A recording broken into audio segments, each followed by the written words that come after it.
নমস্কার, creation of দুষ্টুমিতার নতুন একটা ব্লগে সবাইকে স্বাগত। আশা করি সবাই ভালো আছো, সুস্থ আছো।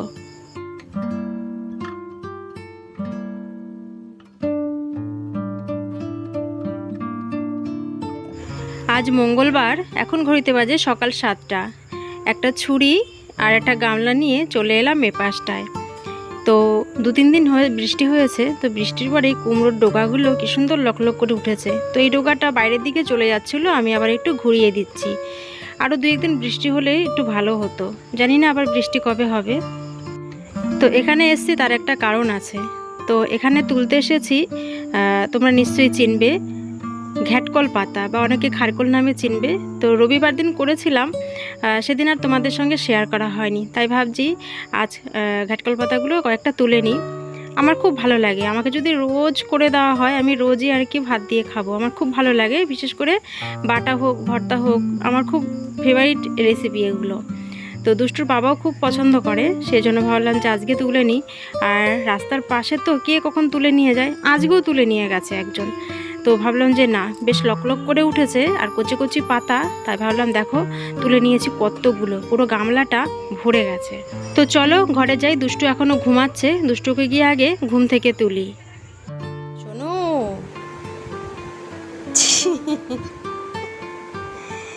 এই টাকা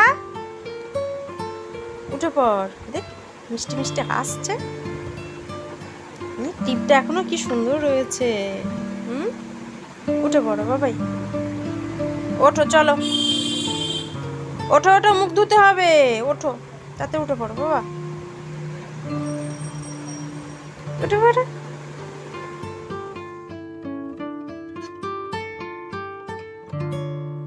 তো দেখো দুষ্টু একদমই উঠতে চাইছে না, একদম ওকে আদর করতে করতে চটকিয়ে কি বানাচ্ছি। তো যাই হোক, ওকে তুলে নামিয়ে দেব, কারণ বিছানাটা তুলতে হবে। বিছানাটা না তুলে না ঘরের যেন কোনো কাজই আর কি মনে হয় না কমপ্লিট হয়েছে।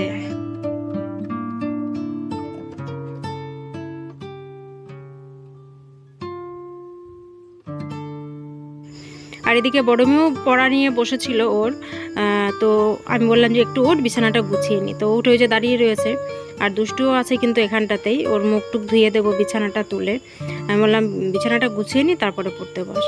সেই জন্য গাদাখানেক বই খাতা নিয়ে, যেহেতু এবার ওর ভূগোল আছে, ভূগোলে নানা রকমের প্রজেক্ট আছে, প্রচুর চাপ ওর এখন।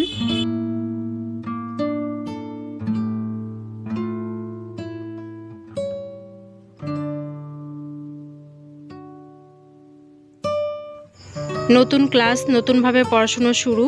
তো ক্লাস 11, বুঝতেই পারো সামনের বছর 12, প্রচুর চাপ এখন। আর 11-এ বেশি সময় পাওয়া যায় না, কারণ 3 মাস তো মাধ্যমিকের রেজাল্ট বেরোতেই মানে 3টে মাস শেষ হয়ে যায়, আর বেশি সময় থাকে না 11-এর পরীক্ষাটার।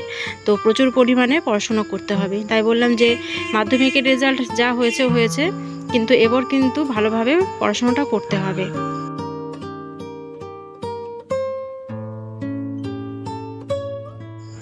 তো বিছানাটা তুলে তারপরে যে ঘরটা ঝাড় দিয়ে নিচ্ছি। যদিও সকালে আমার কিন্তু ঘর মোছা হয়ে গেছে, দুয়ারে জল টলও দিয়েছি, কিন্তু শুকিয়ে গেছে, কারণ রোদ্দুরটা একদম প্রথমে সামনের দিকটায় পড়ে, তো জলটা খুব তাড়াতাড়ি। এরপর এলাম রান্নাঘরে কিছু চায়ের বাসন রয়েছে, তাই ভাবলাম যে ভাতটা আগে বসাই। সকালে আজকে ভাবছি ভাতই করব। আর গতকাল কোনো ব্লগ করিনি, গতকালের না রাত্রেবেলায় রান্না করেছি, একটু কুমড়ো তরকারি রয়েছে। তো কুমড়ো তরকারিটা খেতে খুব ভালো হয়েছিল, তাই ভাবলাম যে সকালে আর দুপুরের ভাতটা একবারে করে নিই, সকালে আজকে সবাই মিলে ভাত খাবো। আর বেশ কয়েকদিন হয়ে গেছে সকালে ভাত মানে আমি খাচ্ছি না বলতে গেলে। বেশ কয়েকদিন আগে বোন যখন ছিল একটু সকালে পান্তা ভাত খেয়েছিলাম, তো তারপর থেকে সকালে ভাত খাওয়াই হয় না। আর সকালে যদি একটু ভাত খাই না, দুপুরে না আর খিদেই পেতে চায় না।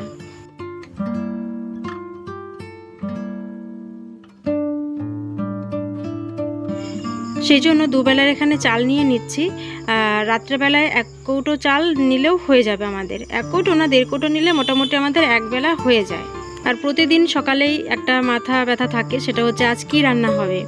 আমি না সোয়াবিনটা একটু ভালো খাচ্ছি এখন, সোয়াবিনটা আবার দুষ্টুর বাবা ভালো খায় না, তো ভাবছি যে কী রান্না করব। আর আমাদের বাড়ির পাশে নতুন একটা মাংসের দোকান হয়েছে, তো আজকে গিয়ে দেখি মাংসের দোকানটা বন্ধ। তো 500 টাকা যেহেতু আমাকে সারা সপ্তাহ চালাতে হয়, তো একটু বুঝে শুনেই খরচ করতে হয়। তার মধ্যে মেয়ের বায়না থাকে, নানান রকমের খাবার খাওয়ার বায়না থাকে। আর যেহেতু রবিবারে সবজি বাজারটা একটু বেশি আনা হয়, দুষ্টু বাবা একটু বেশি করে নিয়ে আসে, সেই জন্য 500 টাকায় আমার সপ্তাহ টেনে টুনে চলে যায়। তো দেখো, ফ্রিজ থেকে একটু সবজি বার করতে গেছি, গিয়ে দেখি ফ্রিজের থেকে গন্ধ বেরোচ্ছে। তো সবজি রাখার ট্রেটা বার করলাম, দেখি একটা উচ্ছে ভেতরে পচে একদম পোকা হয়ে গেছে। পরে আর কি পোকাটা বুঝতে পারলাম, কারণ হাতের মধ্যে পিলপিল করছিল, না হলে পুরো সবজিগুলো বার করে আমি ট্রেটা ধুয়ে নিতাম। তো যখন পোকা মানে উচ্ছেটা ফেলতে গেছি, তখন দেখি পুরো হাতের মধ্যে পোকা পিলপিল করছে, আর তখন গা পুরো শিরশির করে উঠছিল। তো যাই হোক, সকালে যেহেতু বলেছি আজকে ভাত খাবো, আর দুষ্টুর স্কুলের থেকে আজকে একটা কাঁচা ডিম দিয়েছে, তো সেই ডিমটাকেই অমলেট করে নিচ্ছি। আর ওদিকে দুই বোনে কি করছে চলো তোমাদের সেটা দেখাই। ভাত হয়ে গেছে, ভাত আর এই যে কালকের কুমড়ো তরকারি, যেটা দিয়ে আর কি সকালের আমাদের খাওয়া হবে। আর ওদিকে ঘরে বড় বোন ছোট বোনকে পার্বতী সাজাচ্ছে, তো চলো একবার দেখো। তুমি এটা কি সাজছো? পার্বতী? কি মাথায় কি ক্যারা উঠেছে? মাথায় ক্যারা উঠেছে নাকি? দেখি ও মাথায় কি পরেছো, তো হেব্বি লাগছে তো। শিবশম্ভুর বাড়িতে চলে যাই? শিবশম্ভুর বাড়ি কোথায়? ও, তুমি কি পার্বতী সেজেছো, শিবশম্ভুর বউ সেজেছো? তাই, ঠিক আছে, তাহলে তাড়াতাড়ি করে খেয়ে নাও, ঠিক আছে? তোমার ডিমটা আমি অমলেট করে দিয়েছি, স্কুল থেকে দিল না, স্কুলে তো একদমই খেতে চাইলে না। তাড়াতাড়ি করে খেয়ে নেবা, না না না না না না না, তাড়াতাড়ি তাড়াতাড়ি, তাড়াতাড়ি খেয়ে নাও। তো ওদের সাজ এখনও হয়নি, আমি বললাম আগে খেয়ে নে, খেয়ে তারপর বাকি সাজটা সাজবি, আমি খাবার নিয়ে বসে থাকতে পারবো না। তো যাই হোক, 2-3 গাল খেলো। আর এদিকে আমি রান্নাঘরে এসে মাংসটা করে নেব।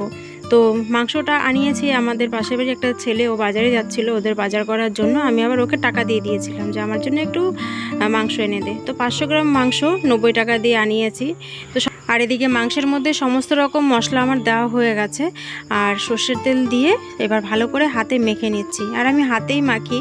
তো একদিন ভাবছি মশলা কষিয়ে তার মধ্যে কাঁচা মাংস দিয়ে একভাবে মানে ওরকমভাবে রান্না করবো একদিন, ওটাও আর কি করব করে আমার মানে করাই হচ্ছে না, কারণ মশলা টশলা মাখানোর পর আমার মনে পড়ছে ওইভাবে রান্না করার কথা। তো যাই হোক, মশলাটা এদিকে কষিয়ে নিয়ে মাখিয়ে টাখিয়ে তারপরে দিয়ে দিলাম, এবার ভালো করে আর কি কষিয়ে নেব। আর মাংস রেসিপিটা মানে শেয়ার করলাম না, কারণ তাহলে ব্লগটা অনেকটাই বড় হয়ে যাবে। তো মাংসটা হয়ে গেছে, আমি এবার নামিয়ে নিচ্ছি।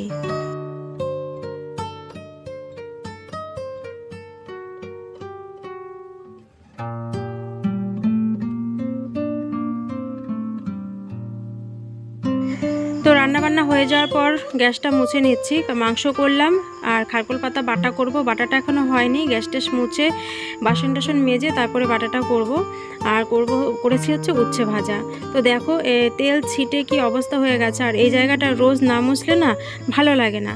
তো প্রত্যেক দিন হয়তো তোমাদের সঙ্গে শেয়ার করা হয় না, তো রোজই কিন্তু রান্নাঘরটা আমি এইভাবেই পরিষ্কার করি। তো রান্নার বাসনগুলো আর কি বাইরে নিয়ে রেখেছি, ওগুলো বাইরে পরে মেজে নিচ্ছি, সেই ফাঁকে আর কি এখন রান্নাঘরটা পরিষ্কার করে নিচ্ছি।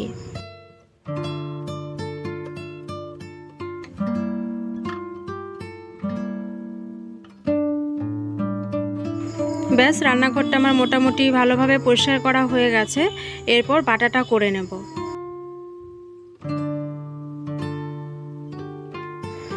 আমার চ্যানেলে আমার যতদূর মনে হয় আমি খারকোল পাতার বাটার যে রেসিপিটা শেয়ার করেছিলাম, সেই জন্য না একটা জিনিস বারবার শেয়ার করতে ভালো লাগে না, তো সেই কারণে শেয়ার করছি না। কারণ রেসিপি শেয়ার করার জন্য একটা পুরো কি বলবো, পুরো ভিডিও একটা দরকার। তো প্রথমে আমি খারকোল পাতাগুলোকে হালকা তেলে টেলে নিয়েছিলাম, তার মধ্যে একটু রসুন, একটু কালো জিরে, কাঁচা লঙ্কা দিয়ে ভালো করে ভেজে নিয়েছিলাম, তারপর শিলনোড়ায় বেটে নিচ্ছি। আর আজকের বাটাটা খুব একটা ভালো হয়নি, তার কারণ হচ্ছে হাতে একটু ব্যথা রয়েছে, সেই জন্য ভালো করে বাটা হয়নি। দেখো একটু কীরকম ছাবড়া ছাবড়া রয়েছে। তো তারপর দেখো স্নান টান করে এলাম, আর এই যে স্নানের আগে বাসনগুলো মেজে এখানে জল ঝরাতে রেখে গেছি। তো বাসনগুলো এখন তুলে রান্নাঘরে জায়গা মতন রেখে দেবো। তো চলো আজকের ব্লগটার বেশি বড় করলাম না, অনেকটাই ছোট হয়ে গেল আজকের ব্লগটা। তো কেমন লাগলো সেটা কমেন্ট করে জানিও, ভালো লাগলে অবশ্যই একটা লাইক করো, নতুন হয়ে থাকলে সাবস্ক্রাইব করে নিও। আবার দেখা হচ্ছে নেক্সট ব্লগে।